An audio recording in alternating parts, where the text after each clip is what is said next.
A light bill increase is on the way. More controversy surrounding the Bahamas Agriculture and Marine Science Institute, and a PLP MP believes that the Christie administration will get the boot come 2017. We've got these stories and much more. This is the Tribune's Top 5.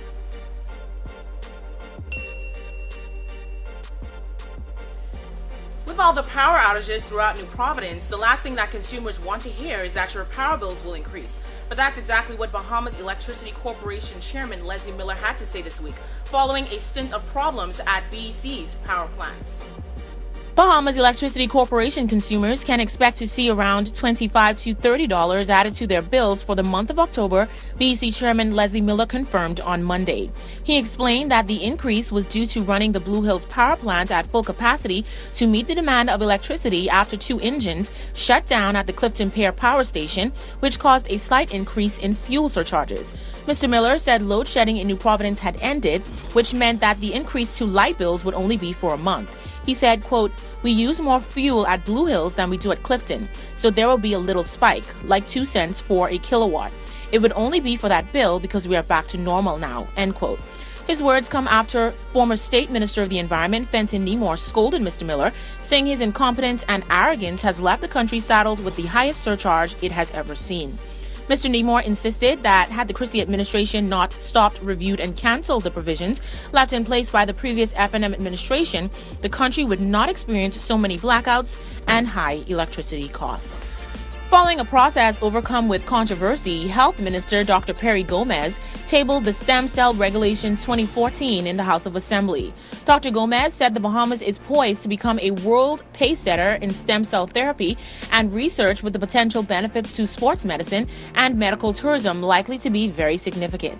In the House of Assembly, Mr. Gomez said, quote, "With the completion and implementation of the stem cell research and therapy regulations by Cabinet, the stem cell industry in the Bahamas will become a pace-setter in the world. There will be in place a legislative and regulatory framework that would allow the control, monitoring, and oversight that ensures participants' safety, along with protocol in keeping with international standards of research and therapy," end quote. Mr. Gomez said millions of dollars have already been spent by the private sector to prepare for stem cell therapy in the Bahamas and its accompanying regulations. The issue of stem cell therapy in the Bahamas has been hotly debated, especially regarding its implementation and the involvement of Canadian fashion mogul Peter Nygaard. Since the government's initial announcement that it planned to forge full steam ahead with the Bahamas Agriculture and Marine Science Institute, a wave of criticisms have followed. However, Agriculture Minister V. Alfred Gray moved this week to say that the institute will succeed. Agriculture Minister V. Alfred Gray was confident about the fate of BAMC, as he said the facility would open as planned despite construction delays and other factors which go against it being completed on time. As he toured BAMC on Monday, the minister said a paradigm shift in the policies of the government was a perfect assurance for the completion of the institute, which is set to begin classes on September 29th. However, the Tribune was informed by a contractor on the site that the construction would not end until December or at the latest January.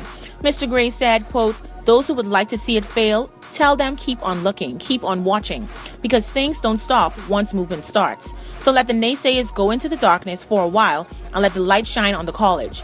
Give the college an opportunity to grow and let the Bahamian people be the judge," end quote.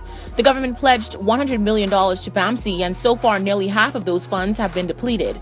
Considering the volume of public funds allotted to BAMC, Free National Movement leader Dr. Hubert Minnis has demanded a fiscal audit of the facility's operations thus far. After weeks of threatening to shut down the country until their demands were met, the Trade Union Congress staged a massive strike across New Providence and Grand Bahama on Wednesday. TUC President Obi Ferguson confirmed that the 20 unions which fall under the umbrella of the Congress agreed to withhold their labor until a general meeting was held with representatives from various unions. These included nurses, air traffic controllers, and customs and immigration officers, among others. The strike continued to Thursday, with Mr. Ferguson saying the strike action would last as long as it took to resolve outstanding issues.